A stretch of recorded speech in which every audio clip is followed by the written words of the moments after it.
This is episode 3 of Sexless Relationship. I am Dr. Glover. I'm a couple psychologist and I help couples with a variety of intimacy issues, and sexless relationship happens to be one of them. And in the previous 2 episodes, I talked about from the POV of the partner that doesn't want sex or has low desires for sex, and the other partner who's grown more and more frustrated because they desire sex, but they continue to experience rejection. This episode is all about how communication starts to just disintegrate when you start talking about sex and why that happens and what you can do about it as a couple to start the conversation. Sex conversations, especially the ones where one person wants more sex and the other one just tries but doesn't really want sex, there is a predictable pattern. It typically starts with one partner, the one that is always initiating or feels like they're always initiating sex. They start the conversation up, say, hey, when can we have sex? Or it's been 2 weeks since we had sex.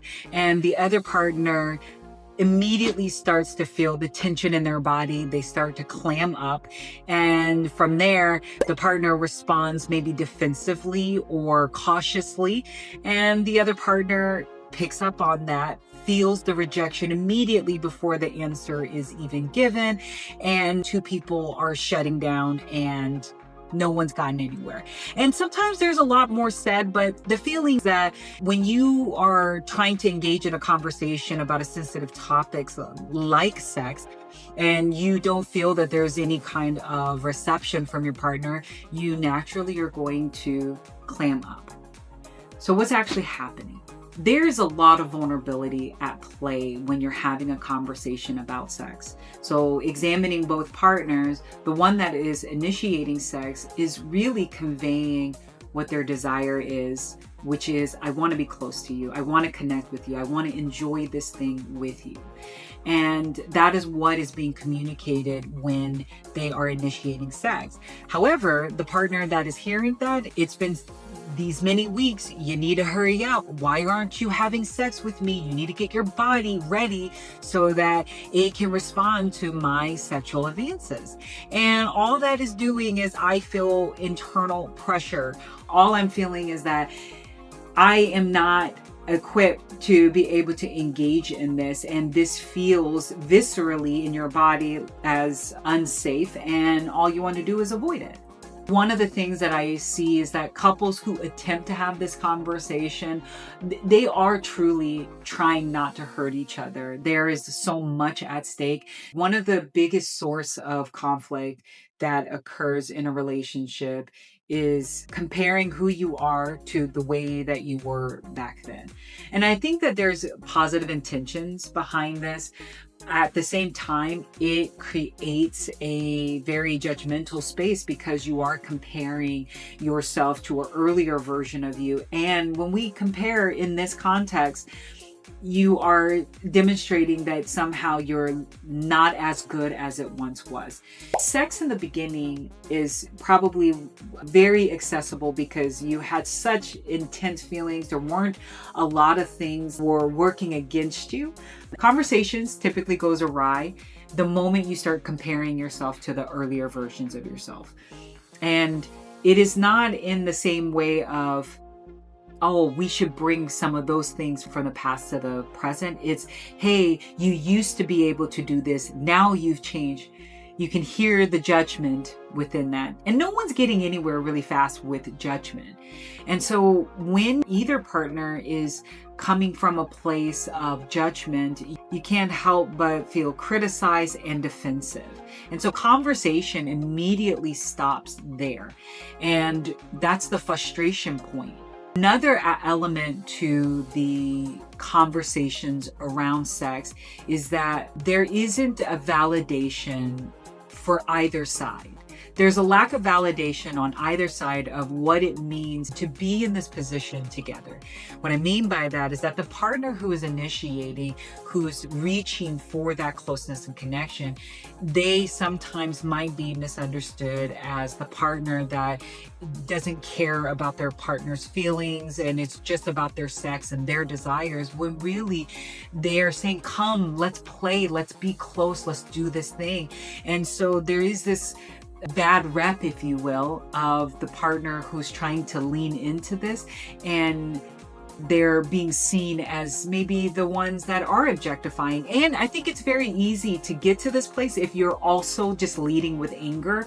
And then there's a lack of invalidation on the other partner who tries to show up and tries to nurture their partner's emotional well-being, their physical desires, and they're not necessarily being seen for their attempts either. And so I think communication first is all about seeking clarity about how you're showing up.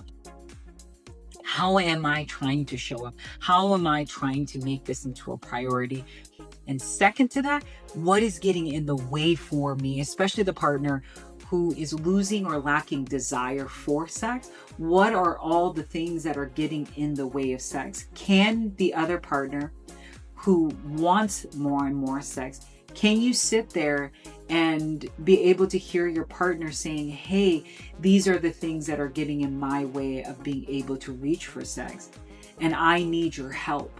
If your partner is needing of your help, one of the best ways to show up is with curiosity. Instead of seeing the break system as a place of a dead end, it is an opportunity for you to learn what is happening for your partner. When you can know what's happening for your partner and helping them get to know themselves too, it actually creates a beautiful sense of safety in the relationship, unlike anything you've probably experienced. And when you can lead with curiosity, it actually invites play and fun and safety for the relationship to engage in that. One of the favorite dialogues that I ask couples to do is answer the question, what does sex mean to you? What does it look like? What does it mean to have it? And how do you know you're having sex? Because sex is very unique for every individual. Another question to start the conversation is, what do you enjoy about sex?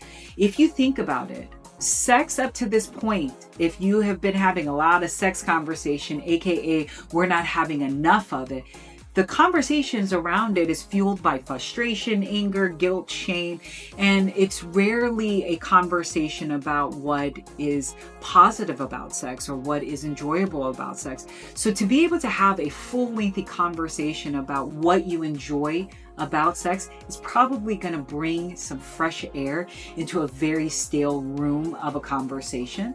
And if you are wanting to continue to have conversations about sex, it is very important to figure out what aspects of the conversation makes it feel unsafe to continue the topic. Both of you have certain wants and needs in a conversation about sex that moves you closer to your partner. A lot of couples don't realize that sex involves a lot of conversing, and people don't realize that when you first started having sex, there was a lot of conversations. The foreplay that you did over text, over the phone, actually enlivened the sex. There was a lot of conversations around sex. It was just, quote unquote, the good kind. And this one is a deeper kind. It is not good or bad. It's deepening your understanding of your partner. When you can start having more curious conversations around sex, you're increasing the safety of sex. I highly encourage you to start having these conversations now. And if you need a couples therapist, I also encourage you to get yourself a sex therapist. For my last episode of the Sexless Relationship series, we're going to cover how to actually recover the sex in your relationship. And if you found this video helpful, follow me for more.